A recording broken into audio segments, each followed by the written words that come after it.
I am Steven Cooney. I am the Quach bar manager at the Craigellachie hotel. This is the first question. When anyone comes to the bar and they ask for a whiskey, the first question I ask them is, are you a whiskey drinker? And if they're not a whiskey drinker and this is the first time, it's very important that we get them to come back and try whiskey again.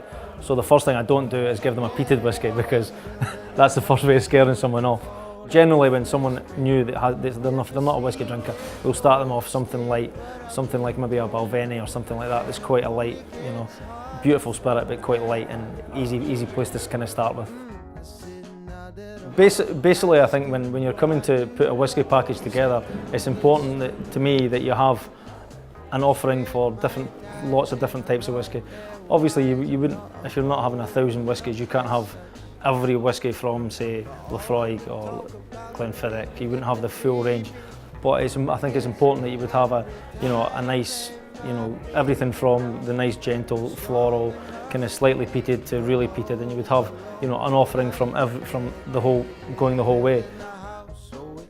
I don't think you can call yourself a whiskey bar if you only have one type of whiskey. We will have, whiskey from Japan, America, Australia, all around the world. We'll have a good selection of whiskies from around the world, but the majority will be from Scotland. A lot depends on where you are in the world and what kind of style of whiskey that your country or even a region where you live in actually enjoys. On that's very important, that your clientele, that you're catering to the clientele and to what they like. Because at the end of the day, that's the most important thing. That if you have the best whiskies in the world, but if your clientele don't like them, they're not going to sell. The stories is what make the whiskey.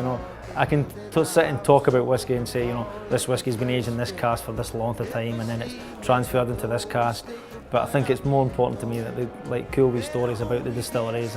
I get a lot of my stories from going to the distilleries, and you meet the people that make the whiskey, and they're the ones that tell you the stories, and and that's what makes whiskey. It's not just a drink. Then it's there's a whole story behind the distillery about how the whiskey's made and where it's came from.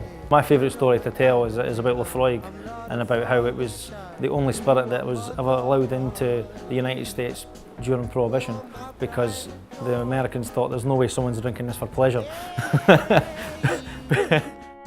To get some more of the other younger people that are not drinking whiskey and maybe haven't tried it because they think, no, whiskey's horrible or whiskey's an old man drink, serving it in a different way, making nice lovely cocktails with whiskey, and that definitely helps, and definitely is part of the reason I think that the whiskey industry sales have just gone through the roof, because everyone from young, old to really old are drinking it.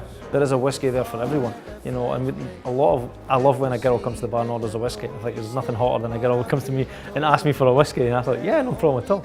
Some people tell me I don't like whiskey. I just think you've not found the right whiskey yet, because there is whiskey. The flavours are so diverse.